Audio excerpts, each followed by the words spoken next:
میرے غنیم نے مجھ کو پیام بھیجا ہے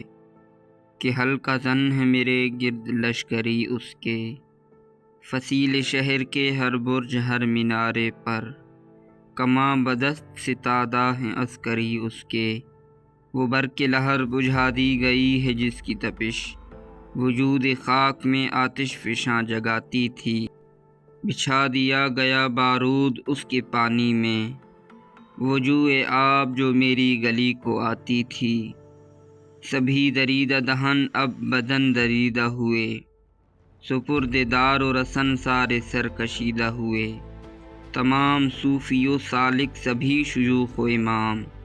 امید لطف پہ ایوان کج کلاه میں ہیں، معززین عدالت حلف اٹھانے کو مثال سائل مبرم نشست راہ میں ہیں۔ تم اہل حرف کے پندار کے ثناگر تھے، وہ آسمان ہنر کے نجوم سامنے ہیں، بس اس قدر تھا کہ دربار سے بلاوا تھا، گداگران سخن کے ہجوم سامنے ہیں۔ قلندران وفا کی اساس تو دیکھو، تمہارے ساتھ ہے کون آس پاس تو دیکھو، تو شرط یہ ہے جو جاں کی امان چاہتے ہو تو اپنے لوح قلم قتل گاہ میں رکھ دو،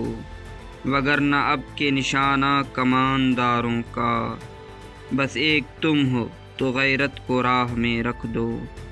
یہ شرط نامہ جو دیکھا تو ایلچی سے کہا، اسے خبر نہیں تاریخ کیا سکھاتی ہے کہ رات جب کسی خورشید کو شہید کرے تو صبح ایک نیا سورج تراش لاتی ہے۔ تو یہ جواب ہے میرا میرے عدو کے لیے کہ مجھ کو حرص کرم ہے نہ خوف خمیازہ، اسے ہے سطوت شمشیر پہ گھمنڈ بہت، اسے شکوہ قلم کا نہیں ہے اندازہ۔ میرا قلم نہیں کردار اس محافظ کا جو اپنے شہر کو محصور کر کے ناز کرے،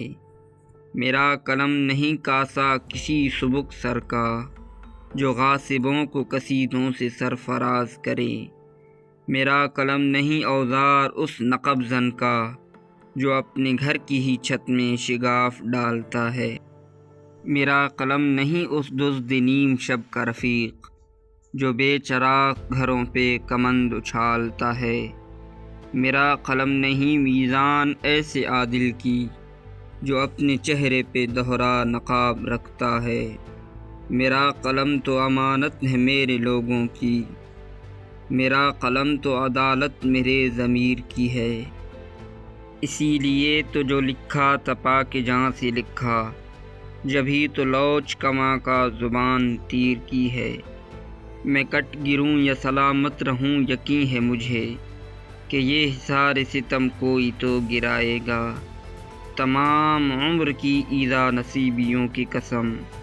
میرے قلم کا سفر رائیگاں نہ جائے گا۔